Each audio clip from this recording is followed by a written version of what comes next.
And with all of that, it's time to finally get a new championship underway. Engines firing, 40 trucks lining up on pit road. This is the starting grid of the SRA Open at Daytona.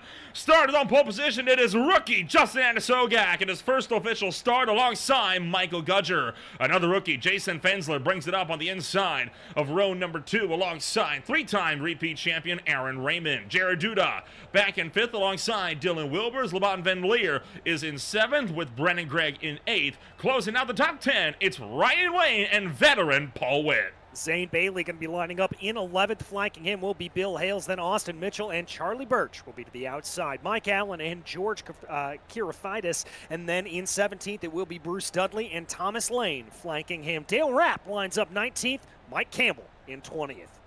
From there, it's Joshua Jernigan at 21st alongside John Bawalda Jr. Jim Kolmansberger is in 23rd alongside Anthony Williams. Row 15 headed up by Dylan Grutzmacher and Noah Swafford. Sorry, that was row 13. Row 14 with Luigi Diaz-Gonzalez and Anthony Lane. And then now the actual row 15, Joshua Highbaugh and Robert Amaro. Moving back into 31st position, it will be Michael Campbell with Javier Dawkins-Batiste there in that 32nd spot. Cody Witt and Nicholas Brose in 34th.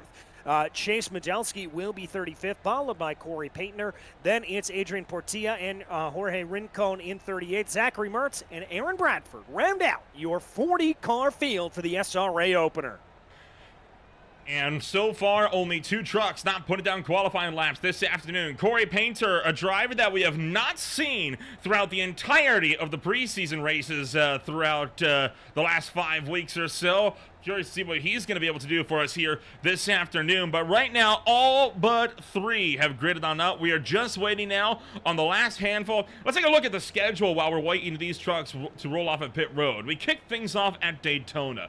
Next week, it's 200 miles around Atlanta Motor Speedway, followed by trips to Vegas, back to Florida for Miami, then the first short track race of the season at Bristol. From there, it's Rockingham, the first half of the season, closed out by Texas Motor Speedway. Then it's Kansas, North Wilkesboro, and Charlotte for races 8 through 10. The final 4, Nashville Superspeedway, Darlington, Talladega, and we close it out on April 12th with the Avondale 125 at the Phoenix Raceway. It's going to be a wild trip for us here coming up over these next 14 weeks or so, straight through. And then, of course, you get the NAS Classic Series. We'll get into all of that, though, later on in the season, but a lot to be hyped about coming on over into a new season, DJ. Yeah, very, very exciting. And the biggest thing to keep in mind about that schedule is that it is predominantly made up of those intermediate to super speedway ovals. We're going to be talking about a lot of tracks where the throttle application is really going to be where you make your bones. But Bristol, North Wilkesboro, and of course the finale at Phoenix going to be real wild cards for this series, and I think that is where you're going to see some drivers make their bones. So Anasogak starting up on pole position with a Rowdy Energy Toyota Tundra, but of course, big game today. It's all going to be about the fuel numbers, and it's not where you want to be is up at the front if you're looking to go after the fuel numbers. No 3 wide allowed until lap 17. How do you reckon these first handful of laps might play out there with the rookie up on top? Well, I think we're going to see a relatively calm running. At least I hope we see a relatively calm running from all of these drivers. Just hold back a little bit. I don't think you need to make your bones here too early. And with it, we've got a lot of aggression in that preseason rounds that we talked about. If that continues on here, we could see a little bit of bumping and banging, but hopefully we're going to keep a little bit more calm. Field works off at turn number 4. iRace Pace Truck pulls down into pit road in the hands of rookie Anasogak. Into the Geico restart zone. A new season is underway. It's go, go, go from the Sunshine State.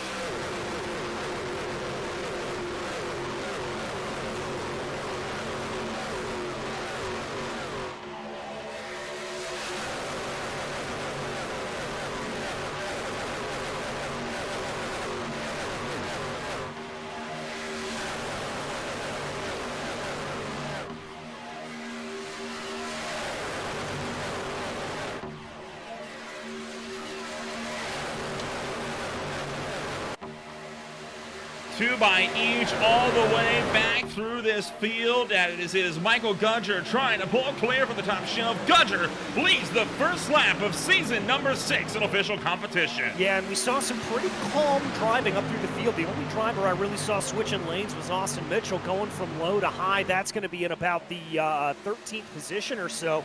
Gudger looked like he had a good run on the outside, but as we expect, that momentum shifting back down to the low side through the corners. Here is where I would expect that high lane to start to come into play. Up on the high side, getting a little bit more momentum as they start to push ahead. And Gudger getting a nice push there from Aaron Raymond going into 3.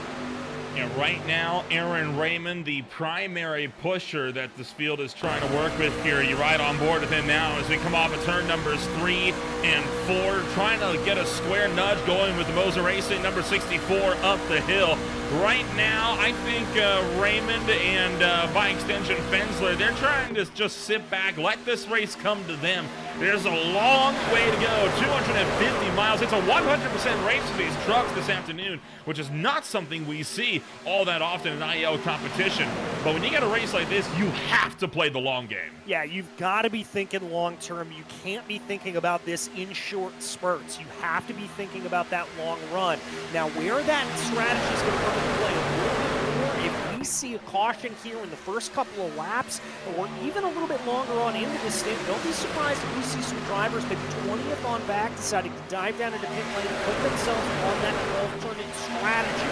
But I think here for Andy Zogak, for Fensler, Gudger, Duda, Raymond, these top 10 trucks or so, they're going to want to stick to the strategy that they've had planned out since before the green flag. So still double file as we can expect this to pan out throughout the course of the first few laps of this race. You see some drivers kind of hanging around back here. They're looking to just drag the brake a little bit. Stay close enough that they can save some fuel, but not close enough that if something happens, they're going to be left with nowhere to go. Two trucks at risk of going a lap down currently. One of them is Xavier Dawkins-Batiste, all the way back in 37th. He has lost the draft, and it's a similar story for Corey Painter, who is just now entering turn number 1. He started his race from pit road. He's going to be going a lap down at about five laps or less here if he doesn't get some help or caution. He really needs to get that closed back up as soon as humanly possible. It's not going to be a good run if they stay out there. Reason for that, the draft is king here at Daytona and these big super speedways. If you are not stuck up in that draft, you can find yourself losing position and losing a lot of momentum. You just don't go as fast, and it's as simple as that.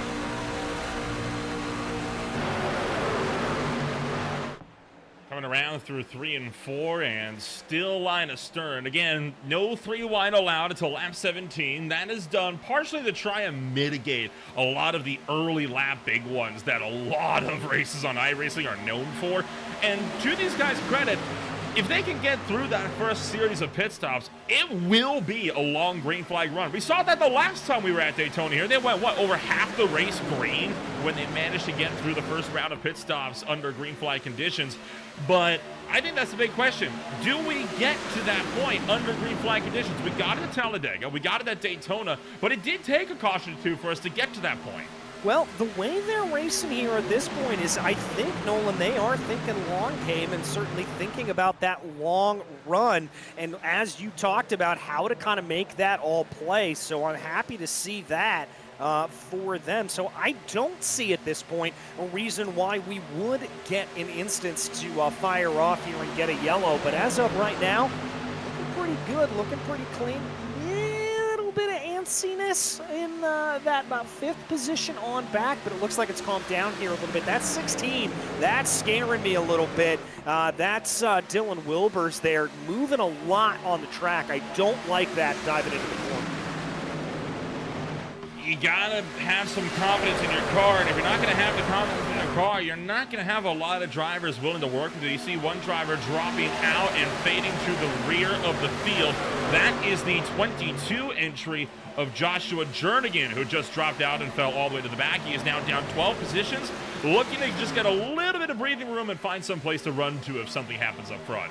Yeah, and I think that's a pretty good call here from Joshua. It's certainly unexpected. If you've got the truck to compete up in front, you may think that you want to try to hold out a little bit longer and try to work your way towards the front to kind of mitigate that danger area of running into problems. But clearly Jernigan has confidence in his car, or in his truck rather, and he feels okay dropping back and just giving himself a little bit more time to breathe. Didn't see the incident. Maybe he was just around some drivers he didn't really feel comfortable around and decided to take that pull back.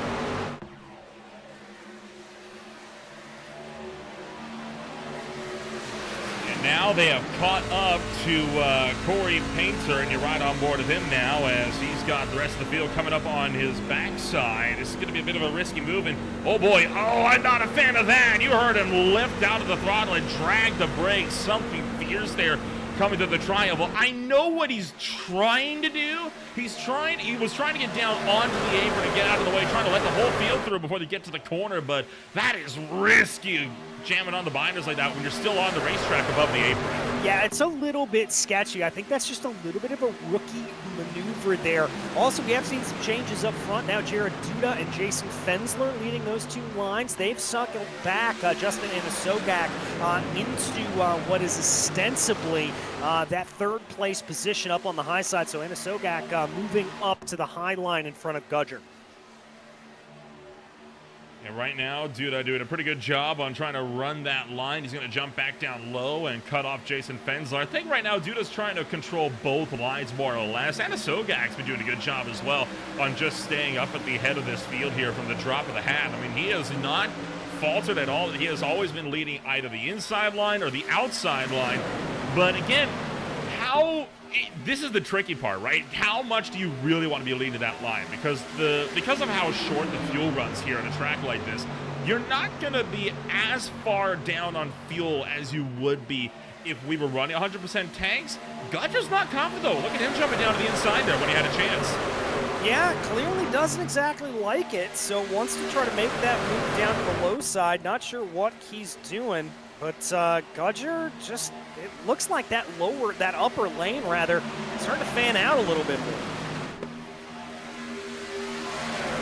And more trucks bailing out to the low side, and they're probably prepping for the pit stop cycle because we're less than 10 laps away from that. Again, estimated pit stop window around laps 17 to 20 thereabouts. 17 is when we're allowed to go 3 wide. So we're starting to see more and more drivers hop down low. There's Brennan Gregg, just jumped onto the inside lane this last time by. Brennan Gregg is a driver that knows what to do, and just in front of him, you see Dylan Wilbers just managed to tuck in the line. Yeah, and this is what I was talking about. With that upper lane losing momentum, you see the stragglers just fanning out across the board, and that's really lost them. Really now it's only Anasogak trying to hold up that line.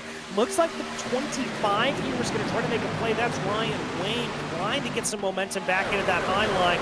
Now up front, looks like Fensler's trying to make a little bit of a play. Thought about going up high as well. Thought about going up high, decided against it. Fensler stays in line, and frankly, I like the stay in line call, right? There's no reason to try to make any kind of big plays for the lead right now. You're only a tenth of the way, just over a tenth of the way through this race. You have a long way to go yet before this race is at its conclusion. Yeah, you really do. Just be smart about it. That's the biggest thing here. That's what we want to be preaching in this race. You just need to be smart in the way you play. Few trucks trying to still make that move up top, and Anasogak's got a new pusher. He is now linked up with the 25 entry. That is Ryan Wayne. Charlie Birch also up there on the high side. Austin Mitchell running the top lane as well. So 4 trucks up high, but everyone else still running down low. There's a bit of a secondary outside line going a bit further down the field, but again, not a lot of momentum on the high side. People are trying to gear up for pit stops coming up here in just a little while.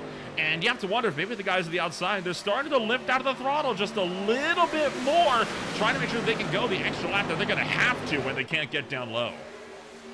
Yeah, I think they are. They're going to have to just play it out as much as they can. Going to have to see, though, I don't like how few trucks are up on that high lane. There we see a little bit farther back in the pack there. That's going to be an an attempt to get that second high lane run, and that's going to be the 82 up there. Anthony Lane trying to get a little bit more. They need to get a little bit more push. They need to get a little bit more together to try to catch that opening pack, and if they can, that could be a huge boon and huge positions gained for that lead, that trailing pack. Batiste looking out of the back bumper. You can see this field closing in, and he is taking a smart move. He's keeping that truck pinned up high. Now he's going to jump back down low, try to give some draft to Jared Duda. Duda's not complaining about that. He can save a little bit of fuel now behind Batiste. And Batiste is now going to get down onto the apron to let the field through. Now, technically 3 wide here. You are allowed to go 3 wide in this situation to get around traffic like that, so long as you get it doubled out as quickly as reasonably possible. So there is some wiggle, and I do appreciate that. Yeah, I appreciate it as well, and not to mention the fact here that you see that 66 down on the apron, making things a little bit easier, and so that's going to change things up. Unfortunately there, it does look like that Batiste really kind of lost the momentum. Here we've got a little bit of a 2-truck breakaway up at the front there with Duda and Fensler, but I say breakaway, it's only about a truck's length between themselves and Lively. And here we go, first pit stops of the season coming down this time by, that's a bit early honestly than I was anticipating. Look out as the 4! George Cafrida slides into pit road. Oh, and then the 39 gets hit into his pit stall. Oh, and we saw this plenty of times, oh whether it was earlier or whether it was earlier on in the season, just drivers trying to hold them together, not having the best results going down into the pit lane. You saw Thomas Lane Jr. actually hit the wall entering his pit stall. First one out going to be Zane Bailey. Michael Gutcher, Jared Duda not able to get the drop on him. Fuel only for everyone back to Buwalda. Buwalda took 2 tires. Lane and Whip both took 4. I don't agree with a 4-tire call this early on. You don't need that after just 15 laps. And frankly, if you do, something is seriously wrong with your truck. Yeah, and not to mention the fact, by taking the 4 tires at this point in the race, you run the risk of falling out of the queue. We talk about pitting in races such as this. You have to pit in a group of trucks. You cannot solo pit here, and so by taking those 4 tires, you run the risk of falling out of that grouping. Fensler and Moore catching up to the tail end of 66 for a second time. This time, Batiste not willing to make it as easy. He just came down to pit road as well. So they're going to go 3 wide for a moment to split him. We are on lap 17. 3 wide is now on the cards. Oh, 1 truck catching the outside wall. That was Anthony Lane that just snapped into the fence coming off of turn 4. Got to be careful with that. Even a little bit of minor aerodynamic disruption on these trucks at the speed they're going, which is about 185, 190 miles an hour, can really slow the truck down. Let's take a look at exactly what happened. She just got loose coming off of 4. I think there was a little bit of miscommunication with the truck down on the low line, but that was a little strange. I don't even think he got loose. I think the air just kind of sucked him in. Look at Fensler drop down low in front of Jernigan. Van Leer tried to follow, didn't get clear. So Van Leer and Raymond now in lockstep up on the high side. And I think, yep, we're going to be seeing a bunch more trucks coming in. Well, maybe just 2. Look out for the 13 of Anasogak getting a bit crossed up. He and Fensler both get down to the minors, and they are safely into pit road. Now, I'm a little bit worried here if I'm into Sogak and Fensler. 2 trucks is not enough to make a big draft train. That is going to put them farther back in the order, and I think Van Leer and Raymond are going to be in the catbird seat when things come back around. So several trucks making their way out there. There you see Corey Painter, slow on the racetrack. He just came out of pit road this last time by. You see all the track map, all the field spread about. The 13, that's Anasogak, right where he is with his truck number. The 64, that's Michael Gudger and his crew. Then you got the 35, Bill Hales, John Buwalda Jr., and Caprides all came in as well. And here comes another big chunk of them. Yeah, there's a couple there that are making their way down in. Not seeing any lockups. Looks like everybody got down to speed correctly and no real problems there, so that's good news. Trucks starting to peel off into their pit stalls. No problems so far. Oh, well, one problem. Mike Allen catching the wall, and he's going to have to reposition. Might have stalled there. That's going to he could lose a lap because of that eventually, because of the draft. I think he will lose a lap as a result of that. Ooh, and He's it not the looks only like one. Look there, at the 16. yeah, 16 had to completely reposition the truck there as well, so that's more problems down on pit lane. That's 16, by the way, Dylan Wilbers. I can tell you that the likes of Gudger and them are absolutely steamrolling their way on by, and look at this scrap coming in! Holy cow, Austin Mitchell, I thought he was going to go around. Great job on locking it down. And this is everybody else. So this will end the pit stop cycle. And the 71 gets sideways, entering his pit stall, able to lock it down. Looking like the 21 might have had some issues sliding into his box with Bruce Dudley. And one truck missed the box altogether. Nicholas Braz coming back onto the racetrack. So is Charlie Birch. Oh, and you hate to see that there for them. That means they're going to have to cycle back around, go back under pit lane speed, and do this all over again. Absolute heartbreak there. Not what they want to see, but that's going to be a little bit of a problem there. And it looks like Bros may even just be calling it. So Paul Witt will pick up the net race lead as a result. Zane Bailey second, Duda third, Gudger fourth, and they are on a massive breakaway from everybody else. They were in pit road for a good second less than everybody else. That's why they're able to get that much of a time out in front. Yeah, so the question there is going to be, did they maybe underfuel the car ever so slightly, banking on a caution to come out a little bit later? Nonetheless, what's interesting to me about this is the multitudes of, as we've got the 81 trying to wiggle their way. Out of fuel. Oh, out of fuel there. But what's interesting to me is that we've got a pretty wide discrepancy when it comes to pit lane. We've got everything from 16 to 21 where these drivers are making their pit stops, which is really a pretty wide open window when we talk about super speedway racing. So looking at Charlie Birch, he is out of fuel. He's coasted to pit road. Why is he wiggling around like that, though? He's trying to extract as much momentum as he can out of the car, would be my guess of it. Unfortunately, it doesn't really work because the more you go laterally, that slows you down with friction and all of that. He might have made it back if he didn't do that. He might have. It's kind of one of those sort of placebo effect things. Gotcha. Yeah, interesting. So four-truck breakaway by now 5.7 seconds. And again, I want to point out, Bailey, Duda, Gudger, Witt, they're averaging about 34.2.3 seconds in the box. Everybody else, 35.2s to 0.9s. So about a second less in the box, and that equals 6 seconds on track. That is a huge margin, and I think that's how critical on... and that shows how critical it is to get with a group of guys that you know you can pit around, because they only have 4 versus the dozen or so that are here, and they're still pulling away. Yeah, they're still pulling away. It's because they're linked up. They're together. They're able to make this push together. It's great. They are just walking away with it. And then there is your second pack, headed up by pole sitter Justin Anasogak, Fensler, and more still down the field as well. Charlie Birch, by the way, making his way back out onto the racetrack, had to take the tow. He is down. He is not out. He is going to try and make another attempt at it. So he will re-enter the racetrack, but now he is 2 laps down. All right, that is going to be a real heartbreak there for them.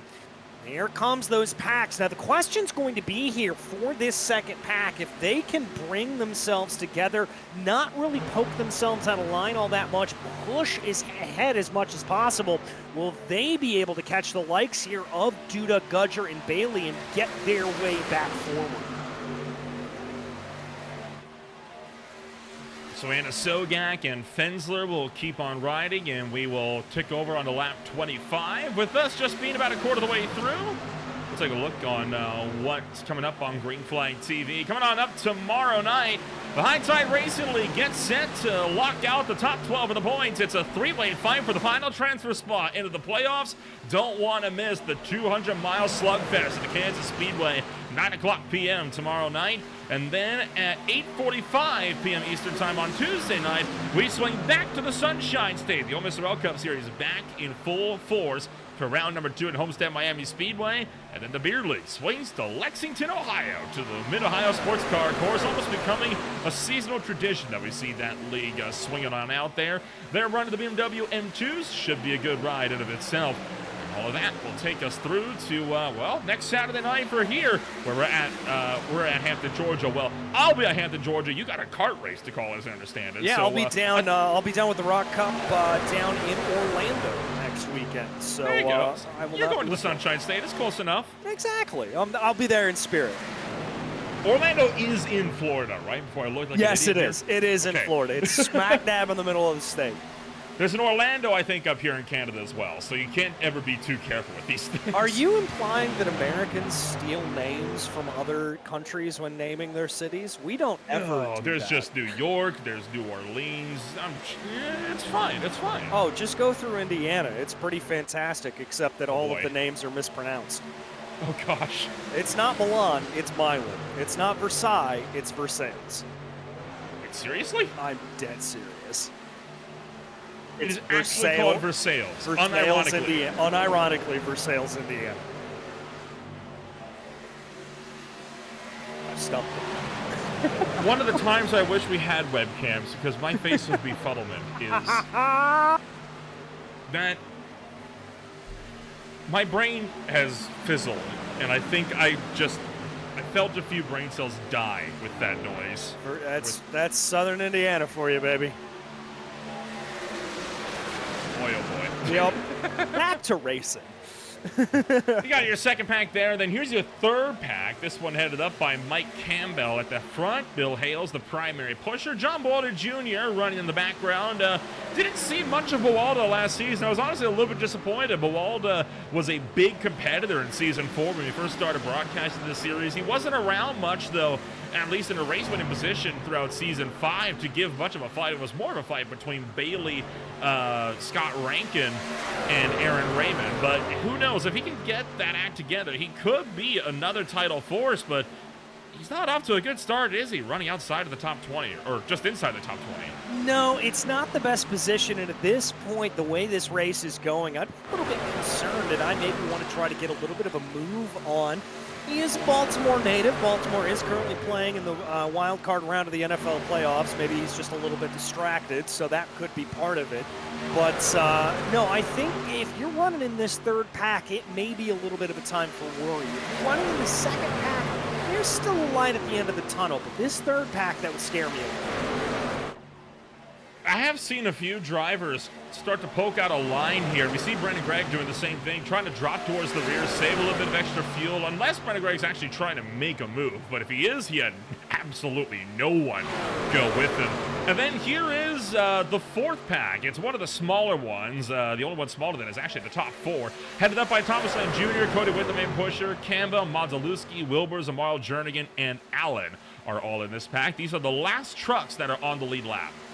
Yeah, last trucks that are on the lead lap, they're just going to be holding on to table scraps here at this point. They're going to be praying for a yellow to come out to be able to bunch the field back up. And crucially, as we tick over here onto lap 30, we saw that fuel window about 15 to 20 laps or so. So I would imagine here 31 to 36 is when we're going to see this next round of pit stops happen. And I think at that point, we may even see this field spread out a little bit more. There you see Duda slotting back into third in line. I don't think he was hitting his fuel number and needed to just get a little bit of draft going on. I like it. He strategically gives that spot up, and that's very, very smart, because right now, in this pack, well, it's now 6 with 2-lap trucks. From the last pit stop window, they were about 4 or 5 seconds when they first left pit road. It's up to 10 now. They are continuing to pull away here, which is not something you see all that often with these smaller packs at a super speedway like this. But I think Jared Duda recognizes just how valuable it is to be with this group here. He cannot afford to be a lap short on fuel. No, he cannot, and he's got to make sure he hits those numbers. Those are going to be pre-figured out by the driver or the team, depending on how much they've got in the bank, depending on how much they're able to really strategize. Let's see here. All right, this is, I believe, that second pack. Some drivers starting to think about forming into a line. That's going to be that number 15, Jason Fensler. Fensler's looked flirty is the best way to describe it. The California native working his way forward. He's been kind of playing up, seeing if he can get a second line to go. It'll be interesting to see what he does. Mike Campbell, fastest lap of the race last time by, or at least it was. He had put down a 46.43 2 laps ago. So Campbell with the fastest lap, not like that means a whole lot in terms of overall pace, but he and Fensler are moving. They were in the middle of the pack a lap ago, and now they're trying to battle their way up and fight for sixth. That's a bit aggressive and a little bit surprising, I won't lie. I mean, I like the resolve here from Fensler. I like seeing that push his way forward, and he and Mike Campbell clearly have a nice thing going on, that they're going to be able to get it. Fensler is able to get down to the low line. It looks like Campbell may be left out to dry ever so slightly. He is going to be able to slot his way in line, but not what I would have expected to see, but I love seeing that kind of aggression. So they'll fight their way down to the turn number 1. Fensler still now ahead of Campbell, and critically, packs 2 and 3 have gotten formed up. Joshua Hyabaugh has gone to the high side. He's taken Anthony Lane with him. So these 2 packs, they've managed to group up in a one longer train, but they are still losing time. And I think it's all of these moves that people are making to try to advance their position in this pack. That's what's costing them a lot of time. You see, the top 4, they're driving to win. These guys are driving to not crash. Yeah, exactly. That's the mentality breakdown here. That's really the way they're thinking about it. And I like seeing that mentality. One truck slow, and boy, nearly got taken out by Cafrides there. That was Painter that was low on the racetrack, just trying to see if he could get something rolling, and he nearly got clobbered by Cafrides up the backside. Gotta be careful here. We're getting down into that area where things get a little bit worrisome. Let's take a look at this replay. Yeah, there you see, you've got to be careful. Whoa! That was a little bit closer than I'd like to see it. It's closer than I thought it was as well. I mean, good reactions, I guess, but you should have been making that move up a while ago. Guess he wasn't expecting it. Yeah. Oh, man. This is the point in the race where I think you're going to start seeing a little bit of that aggression coming down into pit stop cycle number 2. Let's see if they play it forward and if anybody decides to get a little bit snippy here coming down into this moment. On board with Gudger. Cody Witt has come down to pit road, so has Thomas Lane Jr. They're the first 2 trucks to pit. And here comes the top 4. Not surprising that we're going to see these 4 all pit together. Perfect action there. A little bit interesting that Duda and Bailey kind of tied coming down into the pit lane there as they did it. That's a good run from Bailey to maybe get himself ahead. They're going to come down into their pit stalls here. Not seeing a whole lot of confusion. A little bit more difficult there for the 429. And here comes a big group from that second pack as well. Raymond, Greg, Hales, Bawalda, Kolmelsberger, Cafrides, and Swafford are all in. Now, this is the hazardous part. Dodging trucks getting into the pit stalls while you're trying to get out. Zane Bailey, first one out. Then it's Duda, Witt, and Gudger might have lost the pack. Yeah, Gudger may be a little bit farther back on this. Looks like the majority that came down in that second pack are going to be able to keep it together. Now, look at this up in front of the field. Jason Fensler up into the lead of this race. We were a little bit critical of that aggressive move from Fensler, but Fensler played his cards right. He spent a lot of time back in traffic. You see him going by pit entry there. He's going to be able to lead a couple of laps of this race, and if things keep going the way they are, that number 15 truck is going to be in position to lead into the pit stops, just making it all the more likely he'll lead on the way out. Approaching the 2/5 mark through this race. Lap 40, not too far away. These drivers last pitted on lap 18, so they are right on the money of being able to make it. Trouble front, turn 1. Dylan Wilbers into the infield. No caution yet. He hops across the access road, heads up for the 77 of Amaro coming onto the racetrack. And looking like no yellow, we'll keep that green, but look at all that grass out there just kicking up onto the exit lane. That's not going to be pleasant on cold tires. Now, let's remember here, we've got to talk about iRacing's new dirt model that they have rolled out. If you come across the track here and kick up dirt like that, that dirt will now be active on the track. Take a look at the replay of exactly what happened to Wilbers.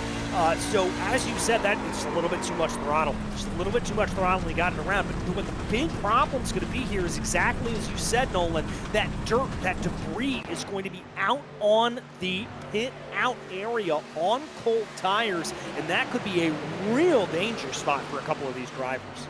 Not to mention, it's going to be on the fastest point of the racetrack where there's no banking on that exit pit road as well. So this is going to be dicey here when they leave pit road. Fensler will lead the way. And whoa, lean hard into the inside wall. Huge hit for the 82. I don't even know what happened there. It looks like he almost had an error and released the brakes or something. He's going to take a fast tow back down into pit lane. That'll probably be his race done. A little bit of a backup there, it looked like. Let's take a look. Oh, he just lost it. He got sideways, couldn't get the car underneath, the truck underneath him, and that was enough to send him in. There he tries to take a little bit of a maneuver, tries to hold out, just carries too much speed, too much wheel, too much brake, and right into the fence. And Joshua Heibach can thank his lucky stars. He was inches away from getting cleaned out there. Here comes everyone else except Boston Mitchell. Might think about staying out.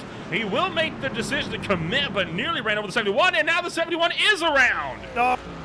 More calamity coming down into pit lane. Not what you want to see from these drivers. That is a very, very rough run for that number 71 truck.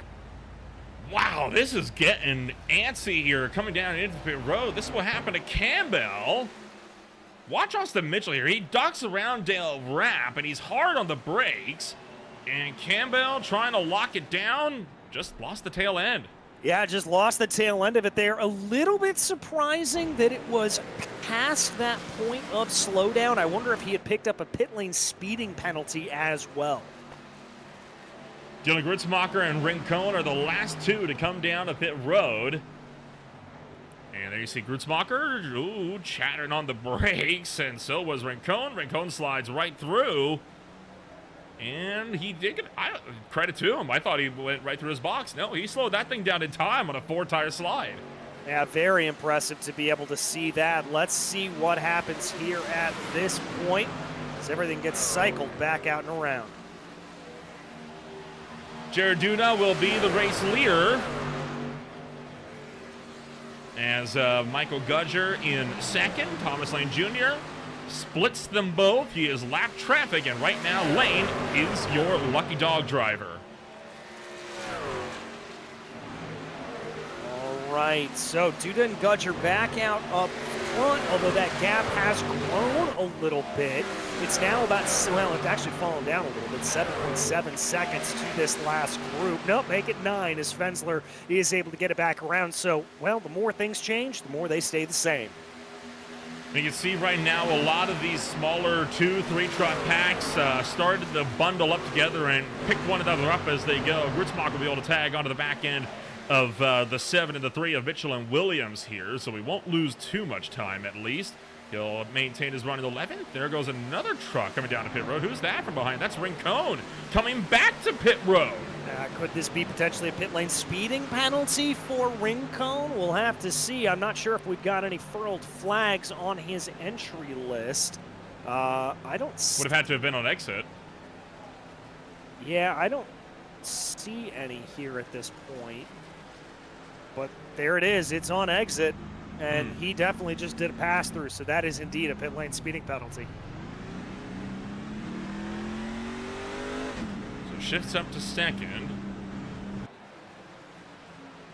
And having some connection difficulties. I wonder if having that connection difficulty in the pit lane set off a trigger there, and it wasn't able to regulate the speed for him. That might do it. You know what that might have been then? It might have caught you It might have he might have blinked in right at pit exit, skipping over all of the timing lines. Yep. I think that's probably the most likely answer. That's rough. Lead change. Gutcher pulls out a line. Bailey going to push up to the back of Thomas Lane Jr. Says, I'll lead some laps. I don't mind. I'm sure Thomas Lane Jr. doesn't mind this because now if a caution comes out, he can get his lap back without needing to take a lucky dog free pass. Yeah, exactly. He'll be in good position on that. Little bit of movement there, though, from Bailey. I don't think he's fully happy about that. That kind of movement in the back normally tends to be a sign of anger. Look at all the lap traffic behind these guys as well. Robert Amaro, Cody Witt, Chase Modzalewski, the 45, the 29 are all in this group. So there's a lot of lap trucks that are in this pack. Out of this whole train, though, only 4 are on the lead lap. Yeah, that's really surprising to me. I would have thought this lead pack would have a few more in it, but it's kind of what we talked about at the beginning of the race here, Nolan. The fact that you've got to execute. It coming down into pit lane on a super speedway race such as this really changes things for him. Secondary pack, Justin Anasilgak, Dale Rapp, both on their way up to the high side of the racetrack. So they're going to continue on their strong little drive of their own here. Well, we've had a few incidents under the last pit stop run. Do we want to talk to potentially Anthony Lane, see what happened? Yeah, I'd be actually very curious to see what happened there. It did look like it was just kind of a series of unfortunate events, but my goodness. Well, I'll let you take this one away. We'll bring Anthony Lane up into the broadcast booth as he continues to sit on pit road. Anthony Lane joining us up here in the booth while presumably you're getting some repairs done on the car. But Anthony, what happened out there? They just locked up and around she went, and I couldn't get it back under control before I met the wall. Well, are you getting some repairs done? Are you going to be heading back out on track, or is this a park situation for the night, unfortunately? Unfortunately, it's a park situation. Too much damage, so I'm spotting for my teammates here. Dale Rapp and Mike Allen and Josh Highball and Robert Amaro. Well, obviously not the way you want to start this season off, but could you take any good lessons from this as we head into Atlanta in the following weeks? Yeah, worked well with my teammates, and we fell behind a little bit on that pit stop, but we caught back up to the 5th place car there, so we were just trying to run it in line, you know. Went to pit, and it just locked up, so pretty much it.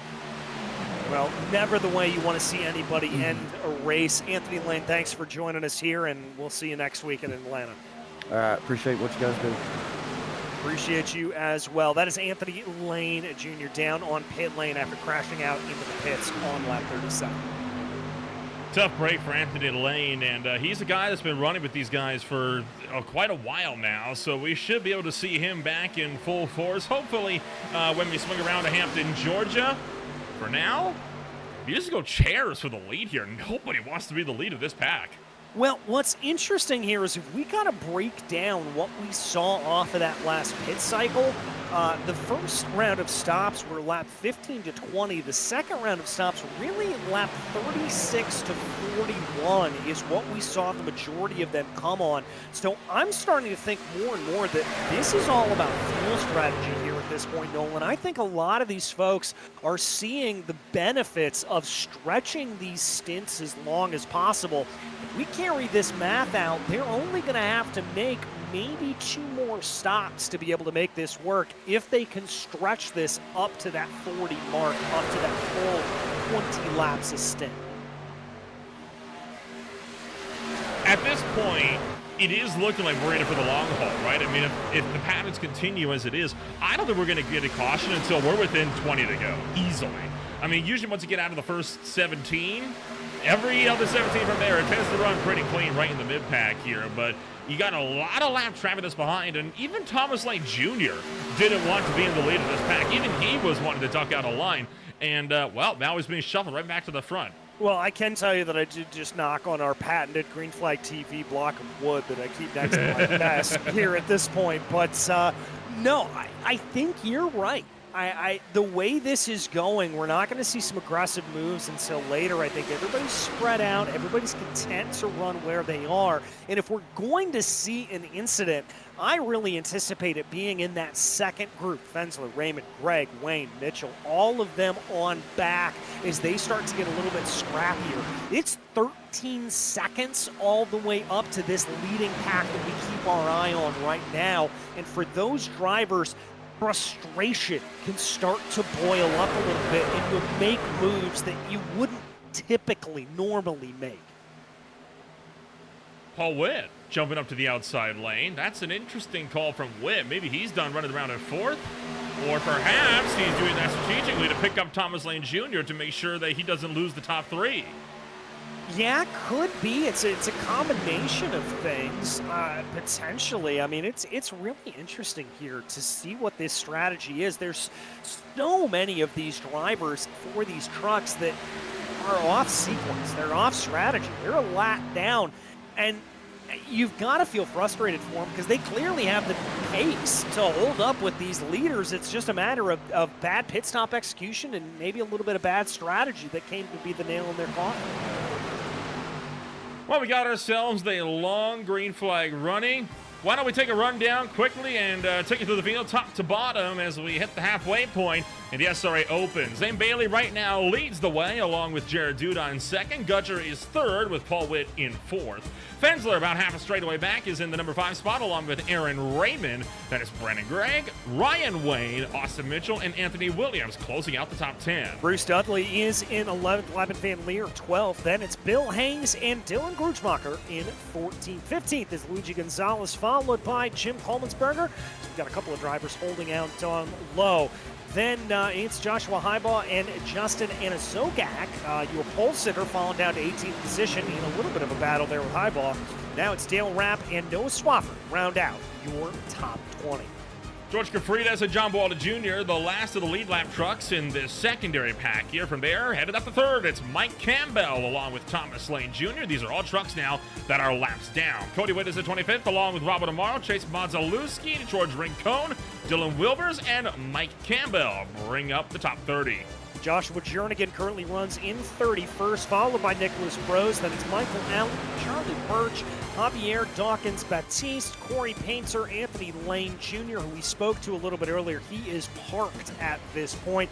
Adrian Portilla, and then Zachary Mertz and Aaron Bradford showing up as not running a lap. So with all that said and done, we are over halfway home at the SRA Open. Pit stops are just a few moments away. And it's been a good race so far. I mean, there's not been much to complain about so far tonight. I am very much looking forward to how this race ends. I think we all love it when a super speedway race like this has the ability to go long. It doesn't happen. It's an anomaly on the iRacing service. And, well, speaking of pit stops, here come the top 4. Yeah, here they go down on in, and it looks like those 4, once again, get it cleanly. They have been dialed in all day today. I mean, these 4 have been running together, and it's worth noting, I think only 2 of them are in the same channel as one another, and that would be, oh, no, sorry, there's a few of them. Okay. I'm an idiot. All 4 of them are the same channel. So here we go. So, all right, they're all under Team IEL. That's the point here. So they're going to make their way onto the racetrack once again. That's why they've been so dialed in. It's because they're communicating with each other. That explains a lot. But Fensler once again leading the way. And Fensler, historically, this race has been one of the drivers to kick off the pit stop window proper. That's the prelude. Yeah, exactly. And I'm a little surprised that they came in this early. I mean, theoretically, they can get to one more stop at this point. I think if they run 20, that should get them to 75. The problem's going to be is if they start to run into a little bit of green-white checker situations. But here comes that second pack. Fensler leading the way. Dudley, holy cow, just gave everyone in this pack some brown race trousers as he'll make his way to pit road, and I think he might need a change of his own. Yeah, that was a little bit sketchy there. Let's take a look on board here at this point. Just comes in hot. Got to give him credit here at this point for getting that car woed down. It could have taken out Brandon Gregg, almost took out the 16 entry of Dylan Wilbers as well. Did a phenomenal job, though, to lock it down. Kept that truck under control, although I feel like control at that point was a little bit relative. Yeah, I mean, it's pretty much just holding on and praying there at that point. Austin Mitchell, Bill Hales, Lamont Van Leer, Gonzalez, Bawalda, all coming down to pit road this time by. So they're going to get down onto the lane with no problems. 3 wide, though, and the 90 truck actually held up from getting into his box. All right. Yep, they're going to hold him up there a little bit as we take a look back out onto the track. This is the 72 up there, right in the high side, the 25 down low. Really just trying to hold out here as they keep their game going. Ryan Wayne right now currently leading the field in that number 25. Again, just going to hold that up there a little bit more. Why not? Lead some laps. Yeah. Hope for a caution. Then he can be on top of the strategy here. I mean, I kind of like that. And like I said, keep running like this. I think... Oh, trouble! There it is! Big hit into the fence. The 72 gets turned. And a Sogak, the pole sitter's involved, and caution flag is out for the first time tonight. All right, now this is going to play in big to anybody who was able to avoid that calamity and get through cleanly. And I think Ryan Wayne is the chief antagonist there. He's got it. A little bit harder there for that number 72 machine of Michael Campbell. That truck looks a little damaged. He definitely got the worst of it. There is Zane Bailey and Moore, the drivers that were the first ones to come down to pit road, making their way out. That was a rough ride through the tri-oval there. Yeah, I'm not entirely sure what happened. I think it may have just been a little bit of a bad push coming on through, but nevertheless, I'm sure we'll get some replays pulled up here and try to dissect what happened. Here we go. As we take a look right now. Yep, it's a bad push. Wow. Bad push by the number 13. And then went down, got into 3, and then hard to the outside wall. The truck jumps off the ground, but it does settle itself. There you see the 41 of Highbaugh spin around. So only about a 2 or a 3 truck incident, but that is a hard lick that the 72 took there. Yeah, that's probably terminal damage at this point, I would have to say. Let's take another look at it. There you can see just that little bit of a rough push, just kind of not fully center on the back of the truck, and whammo right into the wall. And then Dale Rapp's the one that caught Highbaugh and sent him spinning all the way around, but Highbaugh did a good job to lock it down. And, you know, what have we said time after time again? You cannot lean on the left front of these trucks. No, you really cannot. You gotta be careful. You gotta make sure that you know how to play it. There it is from Anasogak, just a little overeager. Anasogak came in his first race with this league, was in the preseason race at Talladega. He was able to come away, I think, with the win in that race, didn't he? If I remember correctly, yes. Now, penthouse to the outhouse. Ryan Wayne comes down to pit road. And this is pretty much everybody now trying to get back on the same fuel cycle. I'd be shocked if we didn't see anybody come down to pit road.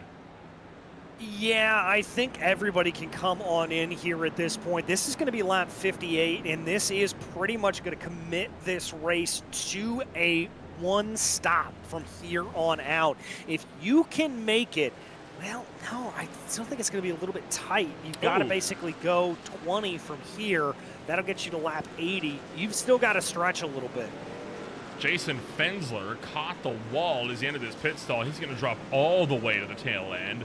Ryan Wayne will be the leader for the first time on actual pace now instead of you know, through pit stops. And I mean, hey, we said he was hoping for a caution, and a caution he got.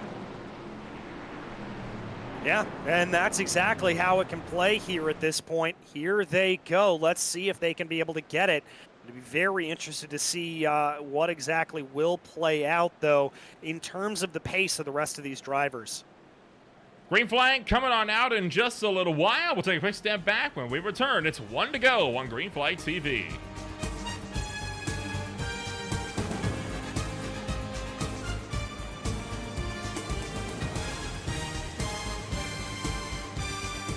Welcome back to Green Flag TV. Getting set to return to Green Flag Racing, Wayne, Bailey, Williams, Rapp, Gudger, and Duda for the first 3 rows. You're watching the SRA Open on Green Flag TV for the SRA IEL Truck Series. My name is Rempel alongside DJ Clark, and first caution of the day, past the halfway mark, and DJ, now we are not restricted to the lap 17 3-wide rule. I think this is where the race enters a new dimension.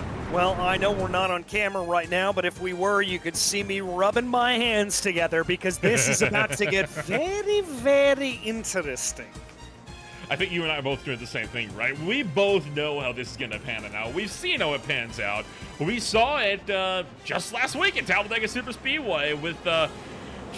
dude, I'm still in shock of that finish. The closest finish in this league's history, the closest finish on Green Flag TV, the biggest crash on Green Flag TV, the most trucks into the air in one time on Green Flag TV. That is still one of the most spectacular things I have ever seen in my life. And there's no promises we're not going to get something that tries to top it here in this one. Yeah, it was pretty crazy last week, but I think as we've now gotten the field bunched up again, and they are all on the lead lap, down to 28th position. So we've got plenty of drivers and plenty of trucks that are ready to try to push their way forward. Green flag coming out this time by Pace Truck, pulls down and into pit road.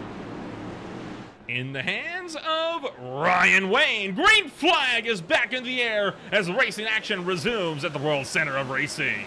All right, looks like a pretty good getaway there down on the low side for Wayne and Williams. Bailey trying to build that momentum, but everybody's bailed on him. It's him and Dale Rapp up high, and that is it for 5 or 6 trucks. Well, remember, there's still 2 more pit stops left in this race. You cannot go the distance from here. You got to pit at least one more time, and then it should be another splash and go. But here's the thing. That splash and go, it's going to be real close, and we're talking marginally close, maybe within 5 laps of the finish. Yeah, I mean, if we get some more caution, it may help them. The longest we've seen these drivers be able to run is 20 laps on a full tank. So theoretically, you can make it to lap 80. You should be able to make this to the end, but yeah, that's pretty well close. 28 trucks remain on the lead lap out of the 38 that started this race. There is still 34 on the racetrack. Xavier Dawkins Batiste is the last one running.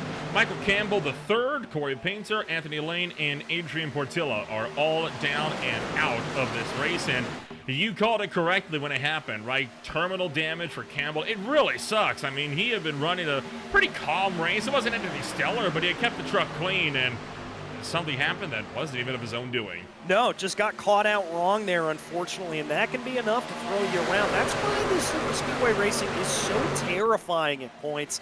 It is very, very difficult and very, very scary at points because, you know, outside of your own making. And again, I mean, we can talk all we want about, you know, how this racing is, but there's no better way than actually figure out how it looks in the car. So, like, you look at this from about outside, it's like, yeah, it looks like they got a lot of room to work with. This is what they see in the truck, and all of a sudden, they got no room at all. Yeah, absolutely no room at all. They've got to try to hold it together. They've got to make sure that they get everything together, and you have got to trust implicitly the other drivers around them. Saw a lot of trucks jump up to the outside lane. Not a lot of loyalty was shown there early on the restart, but now you see a lot more drivers starting to migrate up to the high side. So the 52, the 60, the 25, the 71 are all up there. Dale Rapp clears down low for the race lead, so Dale Rapp now leads the way on a little bit of a breakaway, but here comes Van Leer, shoved by Campbell, trying to get to the front. Yeah, and if they can get that high lane working here again, that's going to be a big boon to them. I would expect this to stay 2 wide. I'm a little surprised that we're not seeing drivers go a little bit 3 wide here, try to push their way a little bit more aggressively, but at this point, looks like they're pretty content to just be where they are. Off of turn number 4, we still have a vote going in our YouTube chat of the question of, will a rookie win the SRA Open? 65% of 17 say yes, the other 35 say no. I still don't think that possibility is out, given that Ryan Wayne is in the top 3 rows. He is, of course, one of the many rookies in the field, and Kafridas is also sitting just outside of the top 10. All right, let's see if they decide to play. I got to agree with you. I think a rookie can win this race. This is certainly one of those races that a rookie can win if they're able to keep on it and keep together. So let's see what they do here. Like what I'm seeing out of this high lane. A little bit of a move there coming up high for Zane Bailey, just trying to find his way forward. Interesting to see what they try to do as this continues to go along.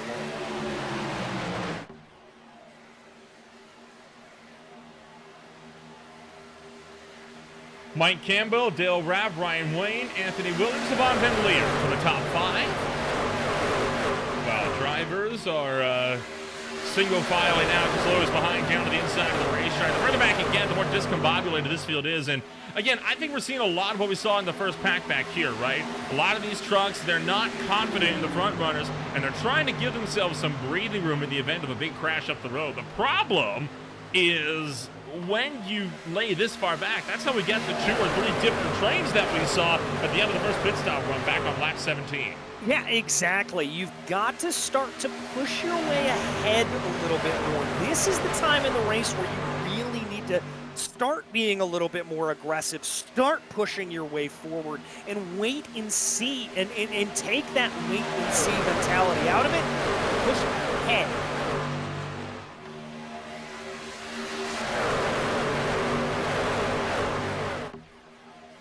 Odds-on favorites to win this race. I would honestly, it's difficult, right? I mean, I want to say Paul Witt's got a great chance to win this race. Paul Witt is the Superspeedway guru of the SRA IEL Truck Series. I think the last 3 or 4 Superspeedway races, he has won all of them. He won both of them in the preseason races. He won the race at Talladega 1 season ago. He won the Robert Jordan 200, the Memorial race. He is absolutely on top in that 429 when it comes to these racetracks, but he's not really been in a position to contend for much of a race win so far. Sure, he was running with the top 4, but he had to work with them. He wasn't really leading a lot of laps, and now he's in the midfield. Yeah, in the midfield here at this point, pushing his way forward. You cannot keep him out of this conversation. He's got to try to see what he can do. I think he's got a real good chance of it. Mike Campbell's been leading quite a few laps ahead of this field alongside Dale Rapp. Chase Modzelewski for CRM Racing right now, the driver that has made up the most positions. He is plus 23, running back in the 12th place spot right now. But again, I'm a bit surprised that we haven't seen a lot of 3-wide action. I mean, it's been doubled up, sure, but we haven't seen any of the 3-wide that we were expecting to off of this restart. No, I'm a little surprised by that as well. I really thought things were going to get, well, for lack of a better term, nasty here at this point. We were going to start to see them really get to play and get a little bit fiddly as things went along, but that's not the case here. Everybody's keeping calm, cool, and collected. Everybody's staying together, and we're not seeing any of that aggressive 3-wide action. Now, when we get to these last pit stops, then I think the gloves may come off. Oh, for sure. I mean, I think we have to get out of the first pit stop window first before we can really get to that. And I don't know why I didn't clock it sooner. Of course people are waiting. We got into the pit stop window. Why bother going 3 and potentially 4 wide when you have to come down the pit road? It's suicide for your race, to put it bluntly. Yeah, it really is. It's not the best way to do it. So let's see what they decide to do. Campbell up leading this race. Ooh, a little bit of a sketchy push there up on the high side. That was the 25 of Ryan Wayne and Lyman Van Leer. Just not exactly syncing up, but good credit there to Ryan Wayne to be able to hold that truck together. Oh, contact between Dale Rapp and the 25 of Ryan Wayne. Rapp drifting up to the inside, door checks the 25, and now all over the shot for the top 2, and that's causing a massive stack up throughout that inside line. Heads up, and we'll manage to survive that, but that got a little bit dicey coming off of 4. Yeah, it got a little bit slicey dicey. I wasn't the biggest fan of that, but they were able to keep it together. It just shows you the kind of micro adjustments that you have to make if you are going to be racing in a race such as this. few more trucks jumping down to the inside line, possibly trying to prepare for the pit stops coming on up in about 5 to 10 laps or so. Gudger, one of many that has jumped down to the bottom side. Kafrida is still working up top, but look at how much that outside lane is now faltering in pace. I think that might have shaken a lot of drivers' confidence in what just happened. Yeah, I think it was as well, and I think you're going to see a little bit more of a conceded effort to maybe be a little calmer going forward, maybe feeling a little bit gun-shy after everything. One truck losing time. It is trying to find it somewhere eventually. It is Michael Campbell off of pit road. Oh boy! One truck in the background, way sideways, coming off of turn 2. Very lucky to be able to hold on to that. My goodness, I don't know. It's Cody Witt. What was that?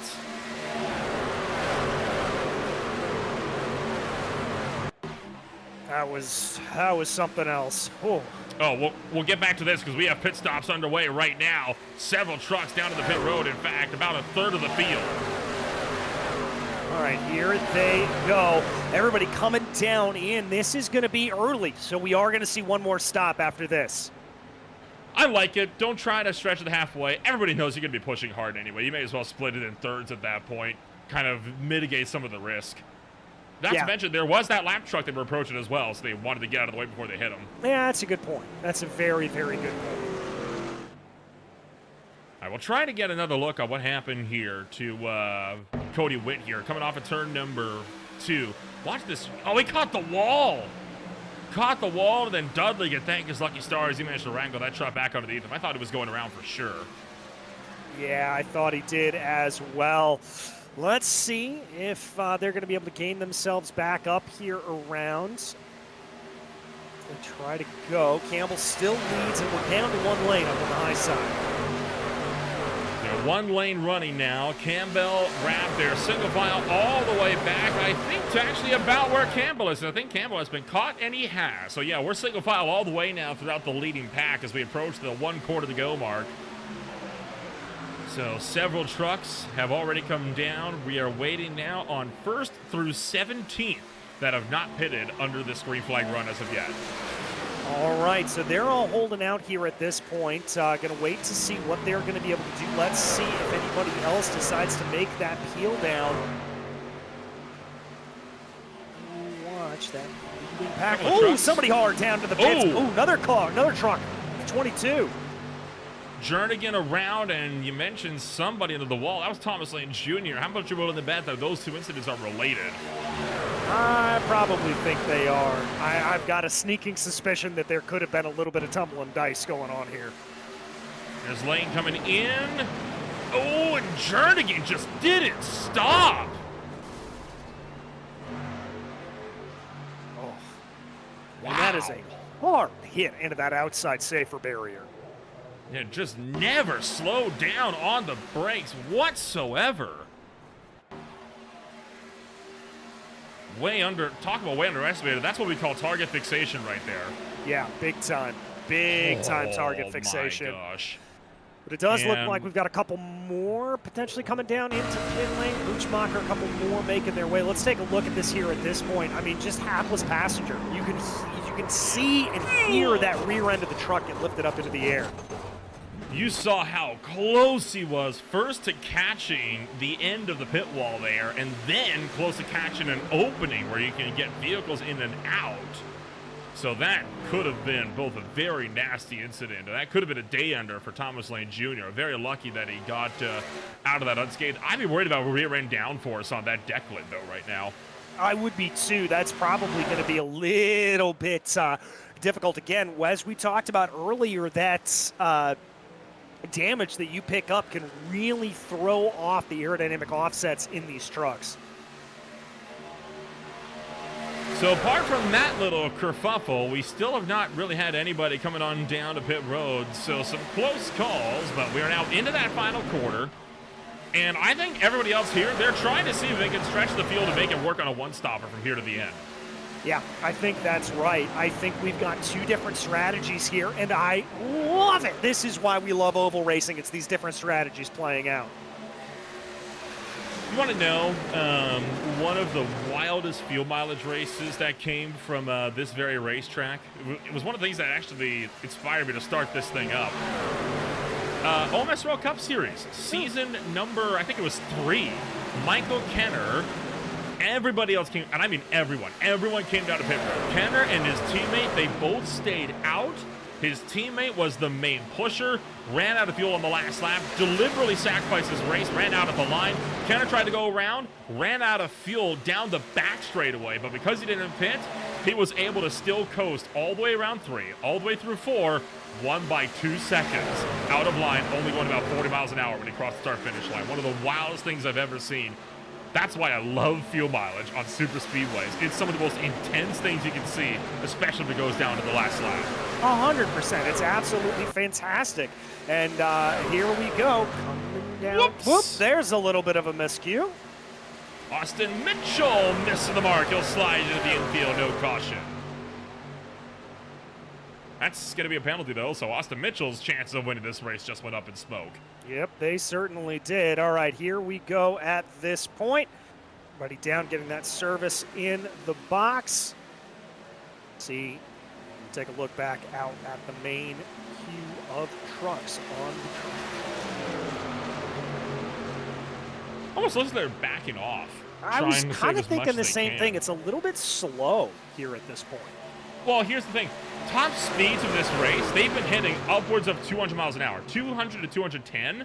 They were going 170 down the backstretch. That's Yeah, about they're the speed you go when you're not in They're the draft. definitely lifting a little bit.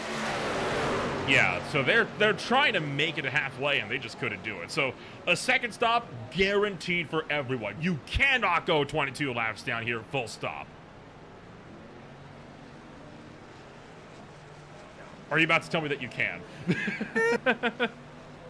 Maybe. We'll have to wait and see. We will have to wait and see how they play themselves out. Super Speedway Racing is the one type of fuel strategy I can actually anticipate correctly. Don't do this to me. We'll see. We'll see if I'm right.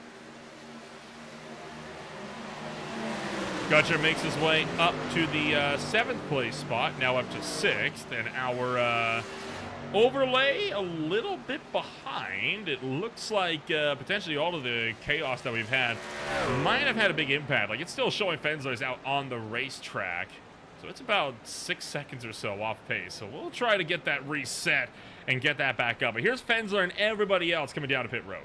Yeah, this is what I would have expected here now. Everybody coming on in. Here they go. And let's see exactly. Everybody clear out, and they're going to be down a little bit. Yep, not surprised by that. So Jared Duda now making his way back out onto the racetrack as he tries to pick it up with Paul Witt just a little ways behind. And we are still struggling to get this overlay back up. I do apologize, but I can tell you right now, we are at 20 laps to go. And Jared Duda still making himself in with a strong run. There we go. Now we got everything sorted. So Duda is still in the lead of this race. He, all the way back to Grutzmacher, are in this first pack. And then it's a 5-second plus gap on back to Fensler and co. We've seen, though, what happens. If this goes green, it's going to be a race between the top 9.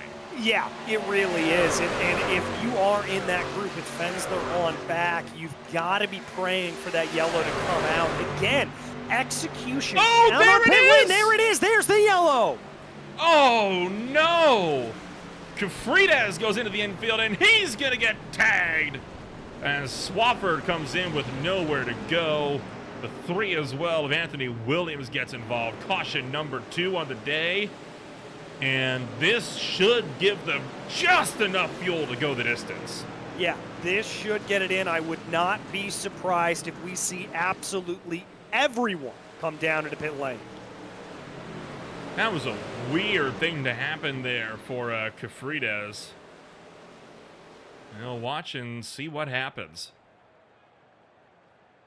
Right. Was this a bad push, or did he just get a little bit loose? Had to have been, right? was at the same place as caution number 1, so I would imagine a bad push potentially from Dale Rapp. Yeah, Rapp, there he lines him up, tries to get it, shifts back, overcorrects it a little bit. Oh, yep. Overcorrected it and tried to chase him. I don't think it was that. I think Kafrides was trying to cut down low, and Rapp wasn't expecting it. Oh, that could be it as well. That could be it as well. He had just gotten clear. Dale Rapp was probably thinking, whoa, what are you doing here? And then look at the 17. All the way into the grass trying to avoid that, and that Ford truck went right into the path of him. Yeah, really and truly did. And like we said, absolutely nowhere to go for any of those drivers. And like, looking at this, he's absolutely trying to get down low. Yeah, he's trying to get low. He's trying to get low. You're 100% right, my friend. And then that hard hit into the wall for Williams. Tough break for a lot of trucks in that deal. Yeah, I mean, it's very unfortunate to see how it breaks out. It's just, it's not at all what you want to have happen.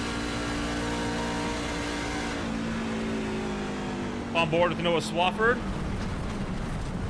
Man, he did everything right there and still got screwed. Yeah, and that's what happens sometimes. You just, on Superspeedway racing in particular, you get that run that really throws out. Oh, developments. Raymond, Greg, Hales staying out. That is a decision. that is a decision, yes. I think they might have just lost the race with that, I'm going to be honest. I don't know. I mean, once again, we've seen drivers on that first stint and that second stint able to push this to 20 laps. This could, not wrong. This could be a masterstroke. The problem's going to be, they're going to be close. Yeah. And they're screwed if it goes to overtime. That was my point right there.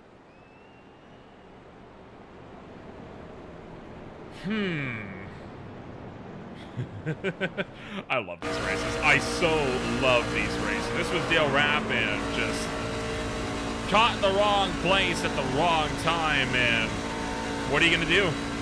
Yeah, I mean, there's nothing you can do.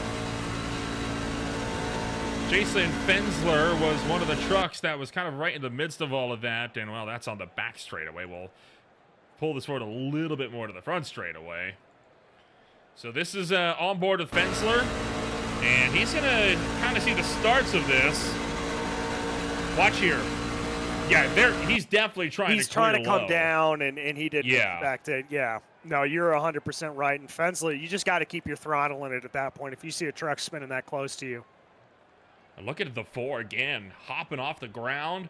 This time, Aerodynamics kept that truck on the ground, but we've seen a lot of times those trucks get a little bit haywire when they get turned around like that. Dale Rapp sent to the tail. Yep. So we'll have to start it back. A couple of drivers lap down, coming down into pit lane, it looks like. So that's going to shuffle the field back around.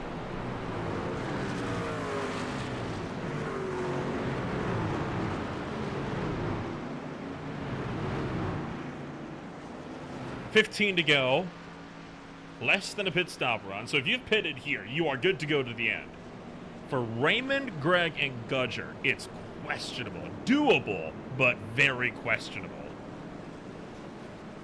Okay, yeah, it's going to be very close, but I still think he can do it. I think they can pull this off. The problem's going to be Greg, Raymond, and the lot up in the front is they've got to play this right because they can't be leading either line here at this point. They've got to hold back in line to make this play. That was my worry, and that's what I was kind of thinking of, right, is the fact that, I mean, you can do what you want. We're on board the pace truck here, but, I mean, you can do what you want. The 20-lap runs that we've been seeing, those are drivers that are in the draft at 2/3 throttle, half throttle, even less than that, and they're like that the entire run. That's why they're able to go so far. The guys, though, that were leading the way, they've had to come down at least, 1, 2, 3 laps sooner. So he better hope that he saved a lot of fuel under this caution. Yeah, that's what he's got to be banking on here. but we'll see how it shakes out. Don't know. I don't know. I mean, that's the ultimate here. I do not know. Fuel mileage at Daytona. I think if they get another caution, then if they get another caution, I'll get into your camp and say they can make it as well. Because you can save a lot of fuel under the yellow flags here at Daytona, thankfully. So, we'll see. This could go either way still. 15 to go, though. And the Cessna Beechcraft number 6 Chevy Silverado will lead the way into the Geico restart zone. And the SRA Open for the 3rd time is underway. All right, pretty even getaway. Little break ahead there for Aaron Raymond. It does look like that Brennan Craig up on that high side is going to get a little bit more momentum. Not seeing a push here from Gudger. 35 of Bill Hales is going to hold into line. Everything nice and clean here in this opening group. Raymond immediately jumps up to the high side, forcing Bill Hales to get up in front and burn a little bit of fuel as well. That saves Brennan Gregg some hassle. Jared Duda, the main pusher down low. Paul Witt, 3rd in line, along with Michael Gutcher, and we're 2 by 2 by however many rows you can count all the way back to the field. Right, yep, they're going to keep it all together here at this point, not pushing too far ahead. Not seeing anything too crazy here. Everybody being nice and conservative in the way that they're pushing ahead. I like this. Sky is starting to paint itself a little bit more yellow as the blue starts to transition. It will not set before the end of this race, but we'll bathe this finish in a nice orange glow before the day is out. It's a fight between Bill Hales and Aaron Raymond. Hales has never won an SRA race. Could this night be his night? Well, it certainly could be the way he's running here at this point. We'll have to see if he's able to push his way ahead. I like what I'm seeing here at this point. Everybody nice and clean together, not pushing too aggressively, not getting too crazy. But nice and easy in the way that they're bringing this forward.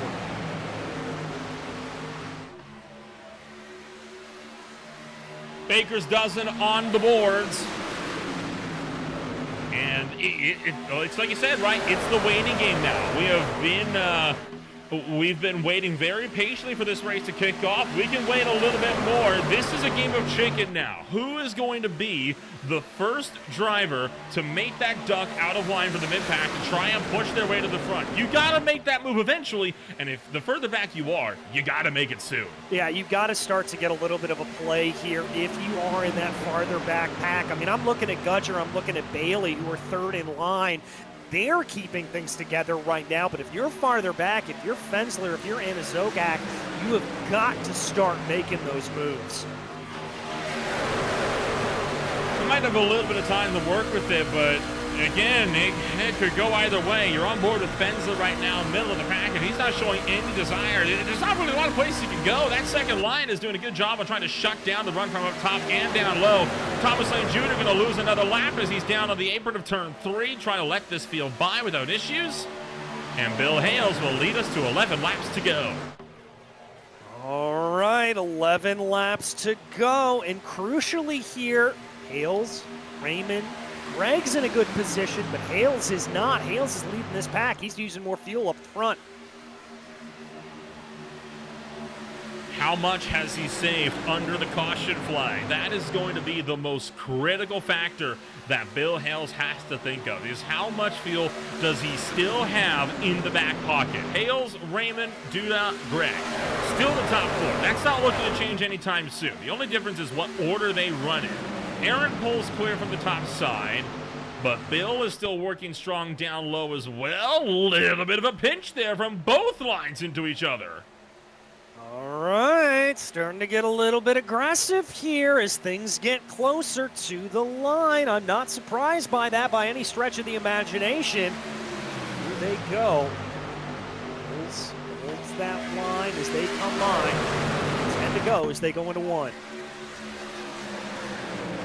10 laps the distance. The further back you look, the more and more drivers have got to be a little bit uneasy about how all of this is panning out. On board is Brutzmacher, tucked up right behind Paul Witt. He is one of many drivers that is just biding his time, trying to wait for his chance to come. Now, remember what we saw last time around at Talladega? I mean, when I think about that green-white checker, that first lap was all clean and together, and then things got crazy as it went along. So I wonder if we're going to see something similar. It only takes one, and that is the exact same thing that happened, like you said, at Talladega. 2 wide, 2 wide, 2 wide, a little bit of 3, a little bit of 3. Oh, look at that. Now everybody's 3, and now there's no one left. And all of that happened at what, 5 seconds? Less than that? Yeah.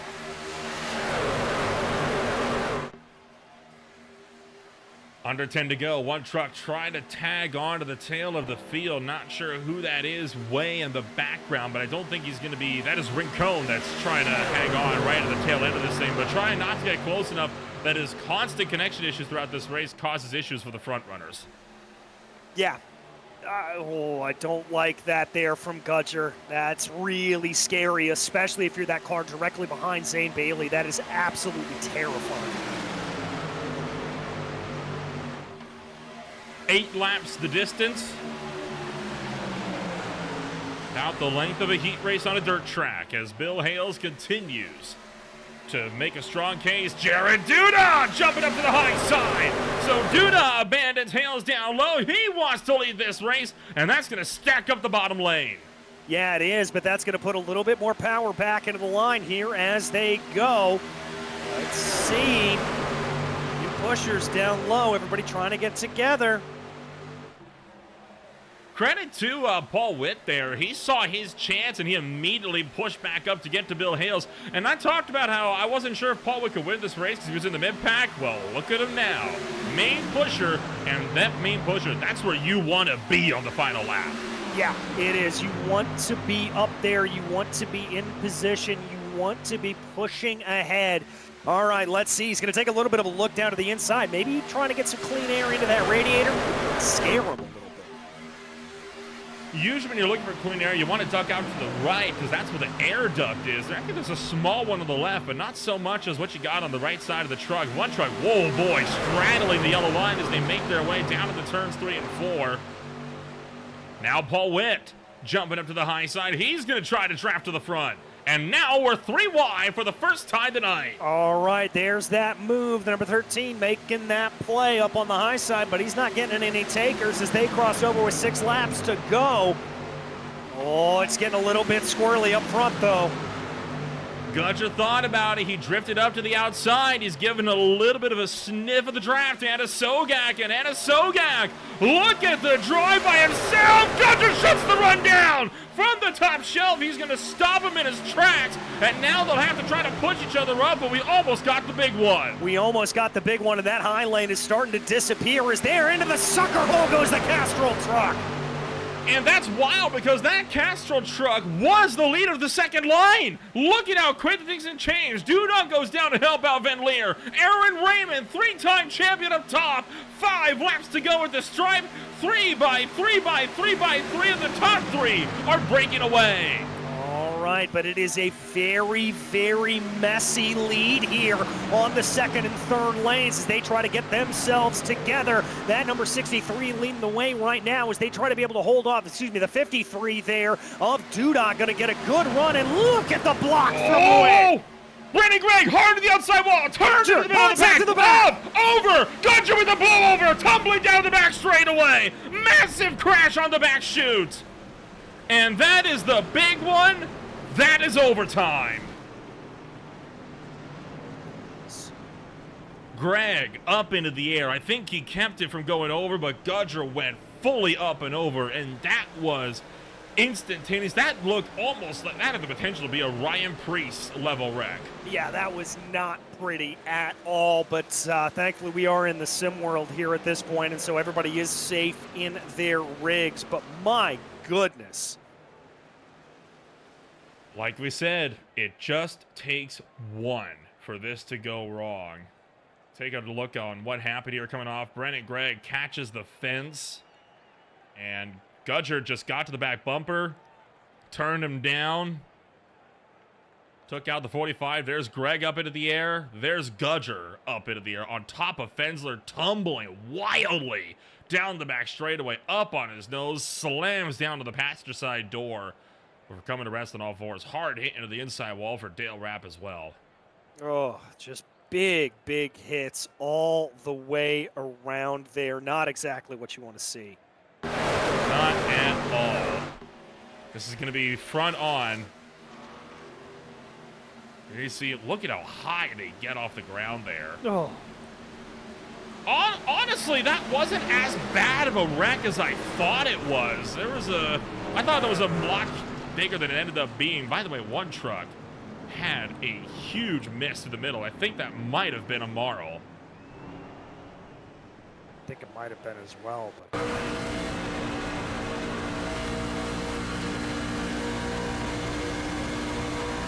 it's with the 77. It's a wild sight to see. Yikes.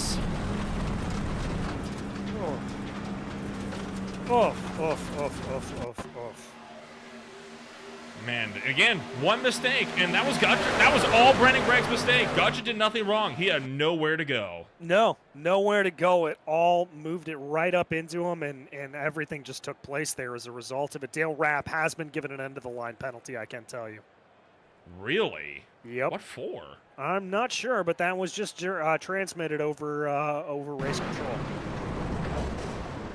Gudger hard into the inside wall. Dale Rapp spun around there.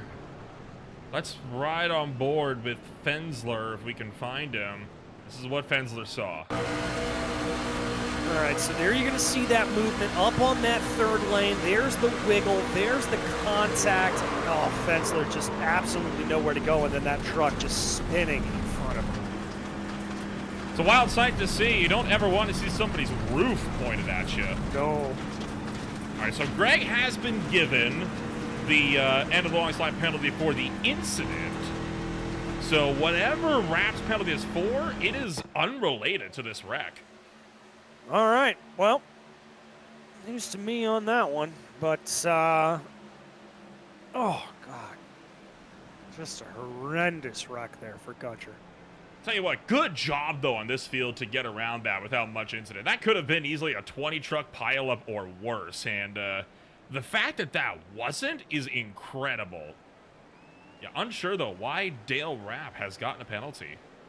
It may have been a request for an EOL. I'm not sure. Oh. I just saw that it was EOL. Oh, that's why. Okay, so that was a requested EOL. So see how Dale Rapp is smoking? He knew he could not get back to pit row before the field got around. He's asked to be given an EOL so people don't get black flagged for passing him when he is incapable of catching up to the field. Okay, that makes a little bit more sense now. All right, that sorts it all out.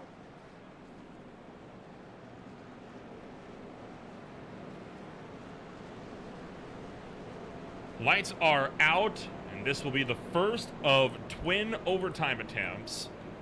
So we'll tack on 2 laps. And if we get to the white flag, race is official. If we don't, we do it again. Historically, we've been pretty good on being able to get out of these plate tracks with only 1 overtime attempt. I'd be shocked if we went to the second. Yeah, the last couple of instances we've had of a green-white checker and an overtime attempt, it has gone relatively to form. So we'll have to see what it is this time around.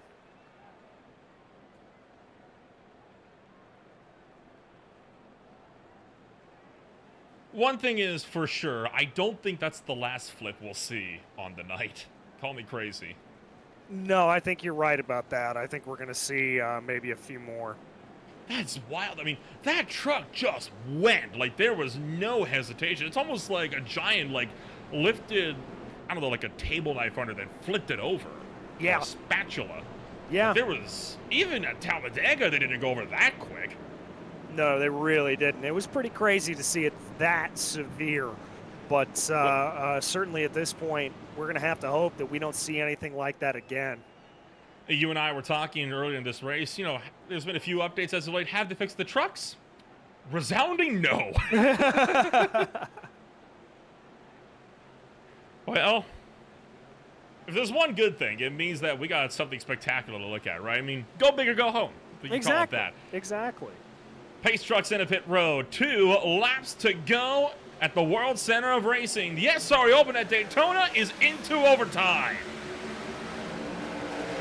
All right, good getaway for Witt. Hales is going to keep up with them there at that point. Raymond giving him a nice push. Little bit of discombobulation in the back, and they're going to start to tighten up as they come into 1. Turn number 1 this time by. Hales up top, Witt down low. Who's got the run to try and get this thing sorted? Paul Witt, the super speedway guru, trying to make something happen. Bill Hales gunning for his first win of his SRA career on the high side. All right, he's getting a nice push, but they've got to be a little bit careful. That's Grusmacher giving a push to the pusher. Never want to be doing that as they come through 3 and 4. Remember, if they get to the white flag, this race will be official. 3 wide up the middle. I think that's Dudley trying to make a shot up the middle lane as we get back into line. And now, here we go. White flag is out at Daytona. All right, they're perfectly perpendicular there. A little bit of a sketchy one from Raymond. Now it looks like the 388 of Grusmacher thinking about trying to go high. They're going to leave Witt, and they're going to leave Hales in the sucker hole. Oh, that's it for Bill Hales. Game over for the 35. Raymond up on top. Witt down low. Down the back straightaway with the final time tonight. St. Bailey making contact into the outside barrier. He's going to be out of it, and it looks like this is going to be a race to the low side here. Lieben Van Leer may think about a little bit of a move, and there's a big block by Witt.